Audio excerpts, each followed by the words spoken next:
नमस्कार विद्यार्थी मित्रांनो, तिसरं प्रकरण रासायनिक अभिक्रिया व समीकरणे यातल्या काही महत्त्वाच्या घटकांवरती चर्चा करणार आहोत। यामधले फक्त इम्पॉर्टंट गोष्टी मित्रांनो बघणार आहोत। या प्रकरणातले महत्त्वपूर्ण घटक कुठले, कारण या प्रकरणातल्या महत्त्वाच्या व्याख्या आपण बघणार आहोत ज्या बोर्डाच्या परीक्षेला विचारले जातात, आणि त्याचबरोबर एखादं समीकरण संतुलित कसं करायचं हे सुद्धा या प्रकरणात आपल्याला विचारलं जातं। ओके, त्यामुळे हे प्रकरण खूप महत्त्वाचं आहे।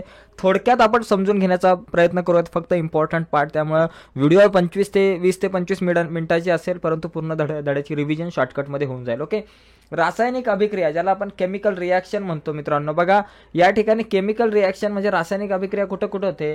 बर्फाचं पाण्यात रूपांतर होते, ही काय रासायनिक अभिक्रिया नाहीये। फळ परिपक्व होणे ही एक रासायनिक अभिक्रिया आहे। दुधाचे दह्यात रूपांतर होणे ही एक रासायनिक अभिक्रिया आहे। जठरामध्ये अन्न पचणं हा एक रासायनिक बदल आहे मित्रांनो। ज्यावेळेस रासायनिक बदल घडून येतो त्यावेळेस रासायनिक अभिक्रिया होते, ही गोष्ट आपल्याला समजून घेणं खूप गरजेचं आहे। तर याच्यामध्ये रासायनिक समीकरणे म्हणजे काय मित्रांनो, बघा या ठिकाणी लक्षात घेऊयात। प्रथम एक रासायनिक अभिक्रिया आपण बघून घेऊयात। कॉपर सल्फेट म्हणजे CuSO4, SO4 आला की सल्फेट समजायचं। कॉपर सल्फेट निळ्या रंगाच्या द्रावणात जस्ताची पूड म्हणजे कॉपर सल्फेटच्या निळ्या रंगाच्या द्रावणात जस्ताची पूड घातल्यावर झिंक सल्फेटचे रंगहीन द्रावण तयार होते। ही रासायनिक अभिक्रिया पुढील प्रमाणे संक्षिप्त रूपात मांडता येते। पहिली गोष्ट कॉपर सल्फेट आहे आपल्याकडे। कॉपर सल्फेटच्या निळ्या द्रावणामध्ये जस्ताची पूड आपल्याला टाकायची आहे। ओके, म्हणजे कॉपर सल्फेटचं जलीय द्रावण, ओके, याच्यामध्ये प्लस जस्ताची भुकटी आपण या ठिकाणी टाकलेली आहे। म्हणजे हे समीकरण जे आहे ती रासायनिक अभिक्रिया आपण संक्षिप्त रूपात अशी मांडतो। ओके, या बाजूला आपण काय म्हणतो, अभिक्रियाकारक आहे, म्हणजे कॉपर सल्फेटचं जलीय द्रावण त्याच्यामध्ये जस्ताची पूड टाकायची। ही टाकल्यानंतर हा जो बाण दर्शवतो ना, तो रासायनिक अभिक्रिया झाल्यानंतर काय मिळणार आहे आपल्याला उत्पादित, त्यांची दिशा दाखवणारा आहे। तर यामुळे काय होतं माहितीये का, झिंक सल्फेटचे रंगहीन द्रावण तयार होतं, म्हणजे झिंक सल्फेटचे जलीय द्रावण जे रंगहीन आहे। ओके, आणि त्यानंतर तांबे जे आहे ते आपल्याला मिळतं, प्लस आपल्याला तांब म्हणजे Cu आपल्याला या ठिकाणी कॉपर मिळतंय। तर हे काय झालं, एक अभिक्रियेचं हे शाब्दिक समीकरण, या समीकरणाला म्हणतो आपण शाब्दिक समीकरण। अशा प्रकारे बदलांच्या स्वरूपात केलेल्या रासायनिक अभिक्रियेच्या साध्या मांडणीलाच आपण शाब्दिक समीकरण म्हणतो। ओके, आता हे शाब्दिक समीकरण जे आहे ते रासायनिक सूत्रांचा वापर करून कसं लिहायचं, बघा कॉपर सल्फेट म्हणजे काय, CuSO4, याच्यामध्ये Cu म्हणजे कॉपर आणि SO4 हे आलं की समजायचं सल्फेट आहे, प्लस झिंक जस्ताची पूड झिंक आहे। तर याच्यामुळे काय होतं माहितीये का, याच्यातून आपल्याला काय मिळतं, झिंक सल्फेट मिळतं। बघा हा जो झिंक आहे आणि SO4 एकत्र येतो, SO4 म्हणजे काय, सल्फेट, लक्षात घ्या SO4 म्हणजे सल्फेट, SO4 लागला की समजायचं सल्फेट होतं। Cuच्या पुढे SO4 लागला म्हणून कॉपर सल्फेट। आता हा SO4 झिंकच्या जोडीला जाणारे, मग झिंक सल्फेट तयार झालं, आणि हा कॉपर, आता SO4 जर का झिंककडे गेलं की आपल्याला कॉपर मिळतं। म्हणजे ते बाजूला जाऊ द्या बाकी सगळ्या गोष्टी, पण लक्षात घ्या हे जे समीकरण आहे हे रासायनिक समीकरण आहे। ओके, सूत्रांचा वापर करून आपण लिहिलं। वरचं जे होतं शाब्दिक समीकरण होतं, आणि खाली जे आहे ते आपण काय केलं, रासायनिक सूत्रांचा वापर करून हे समीकरण लिहिलेलं आहे।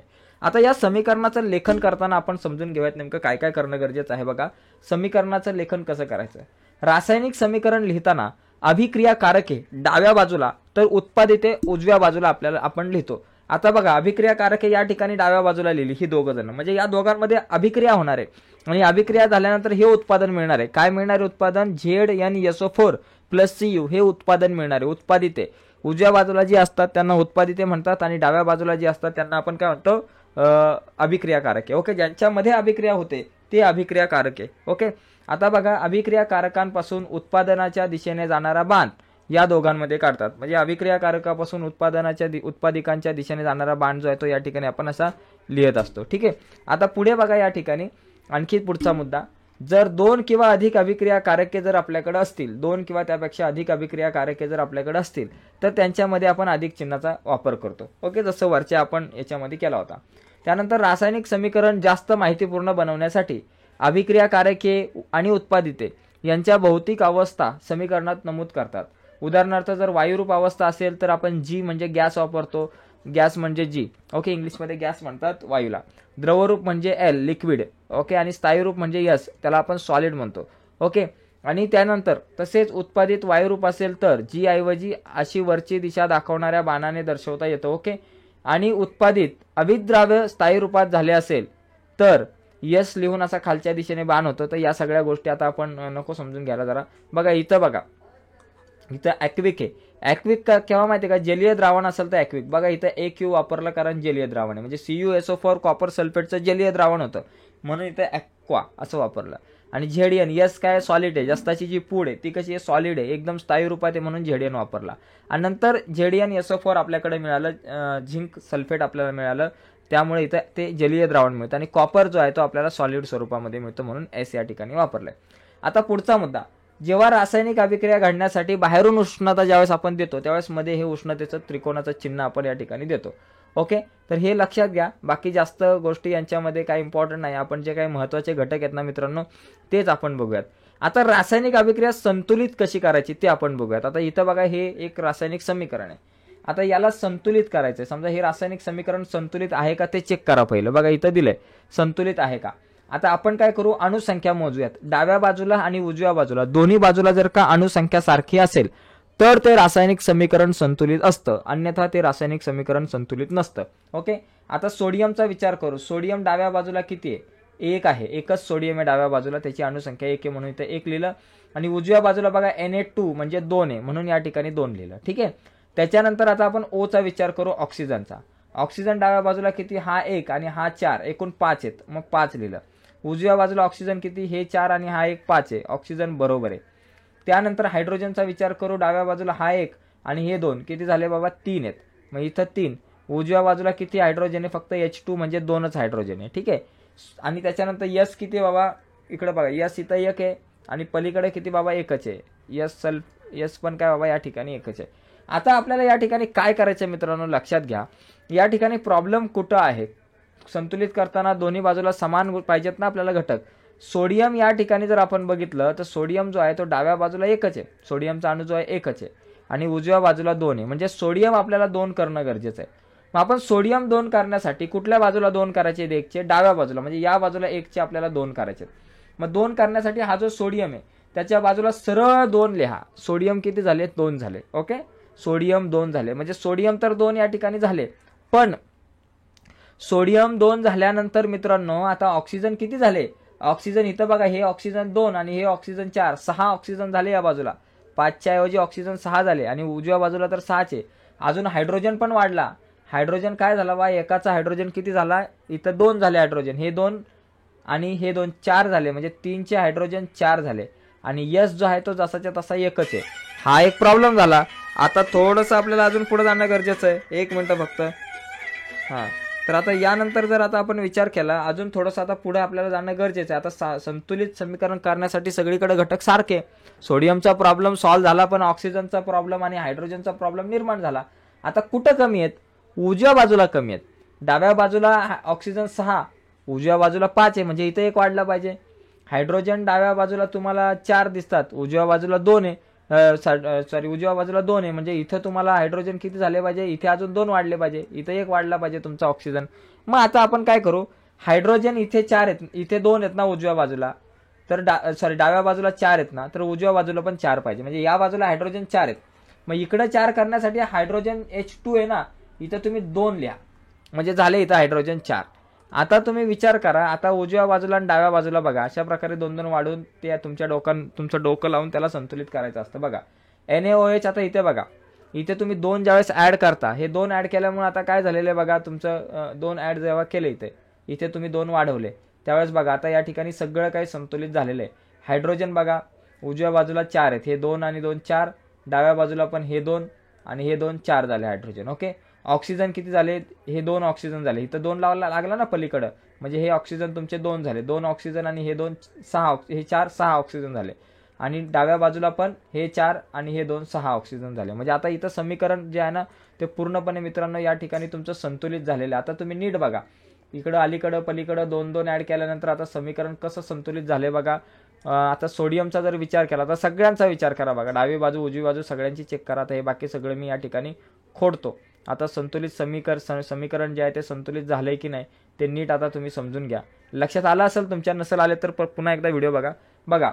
इथे काय झाले, सोडियम किती, हे 2 आहेत आणि इकडे पण सोडियम 2 आहे. चला आता आपल्या इथे सोडियम 2 झाले, पलीकडे पण 2 झाले. ऑक्सिजनचा विचार केला तर हे 2 ऑक्सिजन आणि हे 4 ऑक्सिजन 6 आहे, इकडे ऑक्सिजन 6, पलीकडे पण ऑक्सिजन 6. ठीक आहे. हायड्रोजनचा विचार केला, हा 2 हायड्रोजन आणि हे 2, 4 हायड्रोजन आहे, इकडं 4 आहे आणि पलीकडे किती 2, हे बघा हे इथले 2 आणि हे 2 किती झाले 4 झाले, इकडं पण 4 आहे. यसचा विचार केला, इकडं पण 1 आहे विचार आणि इकडं पण बाबा 1च आहे, 1 आणि 1 म्हणजे दोन्ही बाजूंना अणुसंख्या जी आहे ती सारखी आहे प्रत्येक मूलद्रव्याची. अशा प्रकारे तुम्हाला रासायनिक समीकरण आहे ना ते संतुलित करावं लागतं मित्रांनो. ओके, तर या ठिकाणी मित्रांनो नक्कीच तुम्हाला हे समजलं असेल मित्रांनो, रासायनिक समीकरण जे आहे ते नेमकं कसं संतुलित करायचं हे तुमच्या लक्षात आलं असेल. ठीक आहे, तर या ठिकाणी आता आपण थोडंसं पुढे जाऊयात. आता पुढच्या प्रश्नाकडे आता आपण वळूयात. या ठिकाणी पुढचा मुद्दा जो आहे त्याच्याकडे आपण वळूयात. अभिक्रियांचे जे काही प्रकार आहे त्यांच्याकडे वळूयात. रासायनिक अभिक्रियांचे प्रकार. आता रासायनिक अभिक्रियांचे बरेच प्रकार आहेत, तर त्याच्यामधले काही महत्त्वाचे प्रकार आपण समजून घेण्याचा प्रयत्न करू. पहिली जी आहे ती संयोग बघा, संयोग अभिक्रिया 4 प्रकार पडतात, त्याच्यामध्ये पहिली संयोग अभिक्रिया. संयोग म्हणजे एकत्र येणे, लक्षात घ्या. संयोग म्हणजे काय असतं, एकत्र येणं. तर आता याचं उदाहरण या ठिकाणी आपण बघू. जेव्हा एखाद्या अभिक्रियेत 2 किंवा अधिक अभिक्रियाकारकांचा संयोग होऊन एकच उत्पादित मिळतं तेव्हा त्या अभिक्रियेस संयोग अभिक्रिया म्हणतात. तर यामध्ये लक्षात आलं असेल किंवा 2, बघा या ठिकाणी मुद्दा असा आहे की 2 किंवा अधिक अभिक्रियाकारकांचा संयोग होऊन म्हणजे दोघांचा संयोग होतो आणि एकच आपल्याला उत्पादित मिळतं, त्याला आपण कुठली अभिक्रिया म्हणतो, संयोग अभिक्रिया. उदाहरणार्थ या ठिकाणी जर आपण बघितलं तर इथं आपल्याला एक एक्झाम्पल दिलंय. मॅग्नेशियम धातूची फीत चिमट्यात पकडून तिचे टोक प्रज्वलित करा, हवेमध्ये जळून मॅग्नेशियम ऑक्साईडची पांढरी भुकटी तयार होते. म्हणजे हा जो मॅग्नेशियम आहे आणि हा जो काही ऑक्सिजन आहे या दोघांमध्ये अभिक्रिया होते, ही 2 अभिक्रियाकारक आहे आणि त्याच्यातून तुम्हाला मॅग्नेशियम ऑक्साईड मिळतं, एक उत्पादित मिळतं. म्हणजे दोघांमध्ये अभिक्रिया होऊन एक उत्पादित मिळतं, त्याला आपण संयोग अभिक्रिया म्हणतो. मग उदाहरण तुम्ही लिहित असताना लिहू शकता 2Mg + O2 is equal to असा बाण देऊन लिहा 2MgO, असं एक उदाहरण लिहू शकता. म्हणजे व्याख्या आणि उदाहरण. अपघटन उलट आहे, जसं संयोगमध्ये दोघांपासून एक तयार होतं तसं अपघटनमध्ये एकापासून तुम्हाला 2 उत्पादिते मिळतात. लक्षात घ्यायचं. बघा कसं आहे, उदाहरणार्थ इथे बघा ही साखर जी आहे C12H22O11 साखर आहे. या साखरेला एकटीय साखर, एकच अभिक्रियाकारक आहे. एकाच अभिक्रियाकारकाचे दोघांमध्ये रूपांतर झालं, एक कार्बन आणि एक पाणी. ज्यावेळेस तुम्ही साखरेला तापवता त्यावेळेस ती काळी पडते आणि पाणी बाहेर पडतं, पाणी येतं. ओके, तर या ठिकाणी कार्बन पासून तुम्हाला 2 उत्पादिते मिळले, एकापासून 2 उत्पादिते मिळतात. एक अभिक्रियाकारक आहे, त्याला उष्णता दिली, त्याच्यापासून तुम्हाला 2 उत्पादिते मिळाली, त्याला अपघटन अभिक्रिया म्हणतात. म्हणून इथं व्याख्या आहे, ज्या अभिक्रियेमध्ये एकच अभिक्रियाकारक असतो त्याच्यापासून 2 किंवा अधिक उत्पादिते मिळतात त्या अभिक्रियेला अपघटन अभिक्रिया म्हणतात. ओके, अपघटन नंतर आपल्याकडे आणखी एक अभिक्रिया आहे, विद्युत अपघटन अभिक्रिया आहे, ती पण आपल्याला समजून घेणं गरजेचं आहे. बघा ही व्याख्या आहे, ती सुद्धा समजून घ्या. ज्या रासायनिक अभिक्रियेत एकाच अभिक्रियाकारकांपासून 2 किंवा अधिक उत्पादिते मिळतात त्याला आपण अपघटन अभिक्रिया म्हणतो. ही काय बाबा व्याख्या आहे. ओके, याच्यानंतर विस्थापन अभिक्रिया. विस्थापन म्हणजे काय, जागा बदलणं, डिस्प्लेसमेंट म्हणजे जागा बदलली जाते. आला कुणाची जागा बदलली जाते, कशी जागा बदलली जाते हे आपण समजून घेऊयात बरं का. यामध्ये बघा CuSO4 आणि इथं आहे आपल्याकडे Fe. तर या दोघांमध्ये जर आपण विचार केला तर या ठिकाणी बघा CuSO4 आणि यानंतर हे Fe म्हणजे आयर्न बरं का.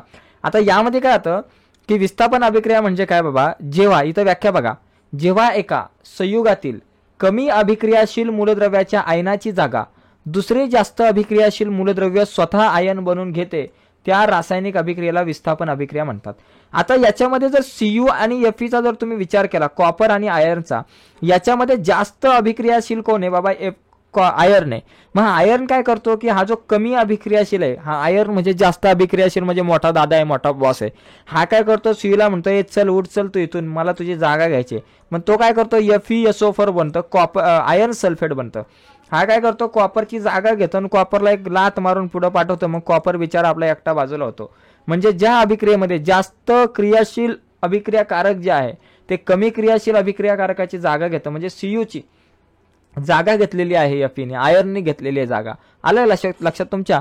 जेव्हा एका संयुगातील कमी अभिक्रियाशील मूलद्रव्याच्या आयनाची जागा, हा जो Cu आहे ना तो कमी अभिक्रियाशील आहे आयर्नपेक्षा. ओके, आणि आयर्न जास्त अभिक्रियाशील आहे, तो कमी अभिक्रियाशील असलेल्या कॉपरच्या आयनांची जागा घेतो, तेव्हा विस्थापन अभिक्रिया होते. हे मित्रांनो लक्षात घ्या. दुहेरी विस्थापन अभिक्रिया जी आहे याच्यामध्ये काय होतं माहिती आहे का, ज्या अभिक्रियांमध्ये अभिक्रियाकारकांमधील आयनांची अदलाबदल होऊन अवक्षेप तयार होतो अशा अभिक्रियेला आपण दुहेरी विस्थापन अभिक्रिया म्हणतो. ओके, विस्थापन अभिक्रिया आणि दुहेरी विस्थापन अभिक्रिया लक्षात घ्या. आता उष्माग्राही आणि उष्मादायी नावातच सगळं आहे मित्रांनो. या अभिक्रियांमध्ये नावातच सगळं अभिक्रिया आहे, सगळं आहे.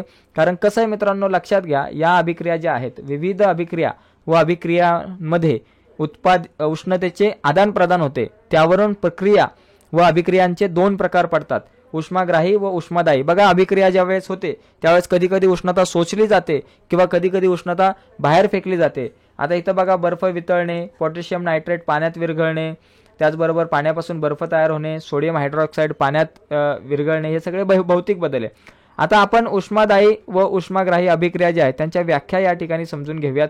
ओके, इथं व्याख्या दिलेल्या आहेत का बाबा, बघूयात आपण. नाही तर तसं मी तुम्हाला सांगतो, व्याख्या जरी दिल्या नसल्या तरी आपल्याकडे आहेत व्याख्या तशा, पण पुस्तकातल्या जर व्याख्या असतील तर आपल्याला जरा बरं पडतं.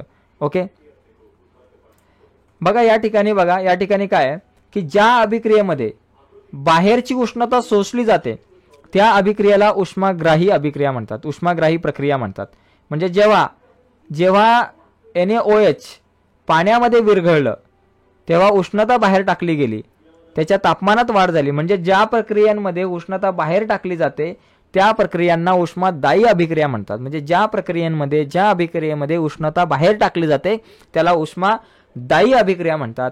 आणि ज्या प्रक्रियेमध्ये उष्णता शोषली जाते, उष्णता जी आहे ती बाहेर टाकली जात नाही, शोषली जाते, त्याला आपण उष्माग्राही अभिक्रिया असं आपण म्हणू शकतो. ओके, तर या ठिकाणी बघा बरीचशी उदाहरणं आपल्या समोर आहे. या ठिकाणी कॅल्शियम कार्बोनेटला जर का उष्णता दिली तर त्याच्यातून कॅल्शियम ऑक्साईड आणि कार्बन डायऑक्साईड हा बाजूला पडतो. इथं काय होतं माहिती आहे का, उष्णता शोषली जाते. ओके, इथं काय झाले, उष्णता शोषली गेलेली आहे म्हणून ही उष्माग्राही अभिक्रिया. आणि इथं कॅल्शियम ऑक्साईड आणि पाणी यांची ज्यावेळेस अभिक्रिया होते त्याच्यापासून काय होतं, कॅल्शियम हायड्रॉक्साईड तयार होतं आणि उष्णता जी आहे या ठिकाणी बाहेर फेकली जाते, हिला उष्मादायी. म्हणजे ज्या अभिक्रियेमध्ये उष्णता बाहेर फेकली जाते ती उष्मादायी अभिक्रिया, आणि जिच्यामधून उष्णता जी आहे ती शोषली जाते तिला उष्माग्राही अभिक्रिया. म्हणजे उष्णता ती घेते, उष्णता शोषून घेते तिला. ओके, त्यानंतर पुढे आपण रासायनिक अभिक्रियाच्या दरावर परिणाम करणारे जे घटक आहेत ते या ठिकाणी बघा आहेच बरेचसे. तर मला असं वाटतं की हे तुम्ही वाचा मित्रांनो, समजून घेण्याचा प्रयत्न करा. आपण ऑक्सिडीकरण आणि शपन या काही गोष्टी आहेत त्या आपण समजून घेऊयात. ओके, आता इथे बघा ऑक्सिडीकरण आणि शपन अभिक्रिया या बघा आपण समजून घेऊ आता थोडंसं. इथे बघा ज्या रासायनिक अभिक्रियेत अभिक्रियाकारकाचा ऑक्सिजनशी संयोग होतो किंवा ज्या रासायनिक अभिक्रियेत अभिक्रियाकारकापासून हायड्रोजन निघून जातो व उत्पादित मिळते अशा अभिक्रियेला ऑक्सिडीकरण म्हणतात. बघा, ऑक्सिडीकरणाचा साधा हिशोब आहे.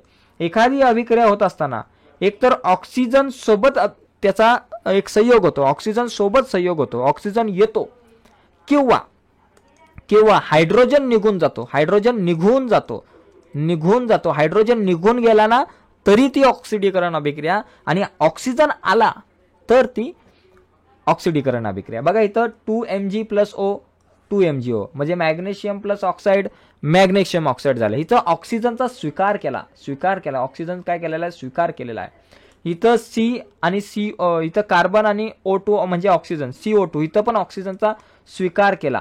ओके, म्हणजे ही काय झाली बाबा तुमची अभिक्रिया ऑक्सिडीकरण. आता इथं बघा MgH2 होता, इथं H वेगळा झाला, हायड्रोजन वेगळा झाला, हायड्रोजन निघून गेला, हायड्रोजन बाजूला झाला, हायड्रोजन साईडला झाला, हायड्रोजन बाजूला झाला असेल तरी ऑक्सिडीकरण, आणि ऑक्सिजन आला असेल तरी ऑक्सिडीकरण लक्षात ठेवायची.